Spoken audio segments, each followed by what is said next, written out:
Metal Slug 3 is a side-scrolling shooter action game from the 90s designed by SNK for their brilliant Neo Geo MVS arcade machine. It is regarded by many fans as the best game in the series. Why is this game held in such high regard? Let's take a look. In Metal Slug 3, you are trying to hunt down the remnants of General Mordorn's forces from the two previous games. But you discover that they're quite a bit more organized than you originally thought, and you begin to suspect that there's something much darker going on here, or maybe Mordorn himself is back. In Metal Slug 3, you can select from one of 4 playable characters. 2 of them are male, and 2 of them are female. The 2 male characters are Marco and Tarma. The 2 females are Eri and Theo. Aside from small touches such as different animations and idle animations, there doesn't seem to be any difference in the way the 4 characters play. But it is cool to have a variety of characters to play as, and it does lend to replay value. It's also nice to be able to play as female characters if you so choose.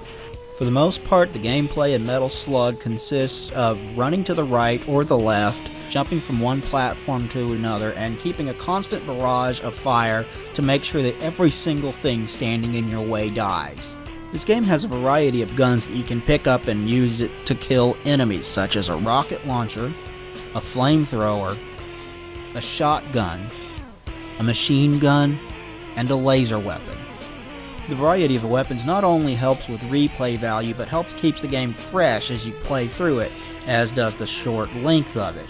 This is a very short game, but the replay value of a game such as this one is incredibly high, and you will have a lot of fun as you're playing through it. There are also a variety of vehicles in Metal Slug. There's much more than just the title vehicle, the Metal Slug, which is a kind of tank. There's one that shuffles from side to side and shoots lasers. There are robots that you can get, that you can punch enemies and fire lasers with, and a variety of other vehicles that are all fun to use. Furthermore, this game has a variety of branching paths that really help add to the replay value, as each branching path leads to a different section of the level, and you can play through it multiple times and discover new ways to play through the different levels as you find different paths that lead to different sections. It's a whole lot of fun and really adds a lot to this game. Very much appreciated, and it provides a variety of different ways to play.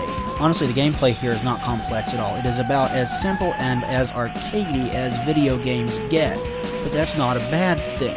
It's that very nature of the gameplay that makes it so addicting and so much fun, and will keep you coming back to this long after you've beaten it 1, 2, 3, 4 times. This is the kind of game that you keep coming back to and playing through over and over and over again because you just enjoy it that much. Graphically, this game is gorgeous. It has large 2D sprites that are incredibly detailed. The animation here is stellar, especially for the age, and it really showed what the Neo Geo could do and why it was so much more advanced than the other systems at the time, those being the Sega Genesis and the Super Nintendo. While this thing was incredibly overpriced, when you played a game on the Neo Geo, you knew where that money was going. These games were gorgeous, and the 24-bit power of the system really showed here. There are times when it does have slowdown, but for the most part, you'll be having so much fun that you probably won't care that much that it does, in fact, slow down from time to time. Still, it's worth noting. The environments in this game are just as detailed and as beautiful as the sprites for the characters and enemies are. They are also quite varied. You will fight your way through things such as beaches, fields, industrial complexes, and even outer space. There's a wide variety of environment types and multiple types per level as well. This game does an excellent job of throwing new environments at you and keeping it all fresh as you play throughout it. The sound effects in this game are a lot of fun too. I love the way that he announces every single gun as you get them, and it's especially memorable when he says rocket launcher every single time you pick one up. It's awesome, it's a lot of fun, and I absolutely love it. All the guns sound powerful enough, and they make them fun to fire, and it sounds like you're actually doing damage to the enemy when you fire them, as they should, because if your guns sound weak, it can take away from the impact that they feel like they have. The music in this game didn't strike me as particularly memorable, but it's not bad either.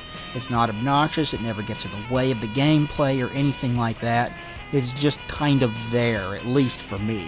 Maybe other people love it, but it didn't strike me as anything too special. Still, it works for what it is. All the boss fights in this game are cool looking, and they are challenging and fun to fight in a number of ways, although some of them can be fairly frustrating at times when they will have projectiles that will be so large that you'll sit there and go, how the hell am I supposed to dodge that? Then you remember that this is an arcade game. It was designed to be difficult, and it is difficult. I can't imagine beating this game without using free play. It gives you infinite continues, although you can play it in arcade mode if you choose to, where you will have limited continues, and I can't imagine beating the game doing it that way. Both my friend and I died way too many times. Admittedly, we don't know this game extremely well. We both played it some, but we don't have it memorized. Maybe if you get it memorized, you can beat this game on significantly less deaths and restarts than we had.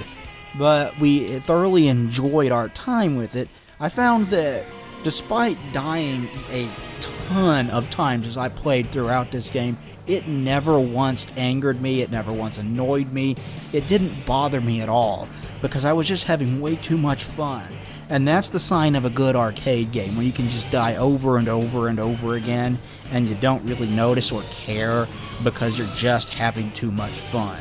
Metal Slug is a fantastic game, worthy of the praise, I believe. I have not played the entire series, so I can't say for certain that this is the best game in the series, but it's hard to imagine something else in the series topping this particular one.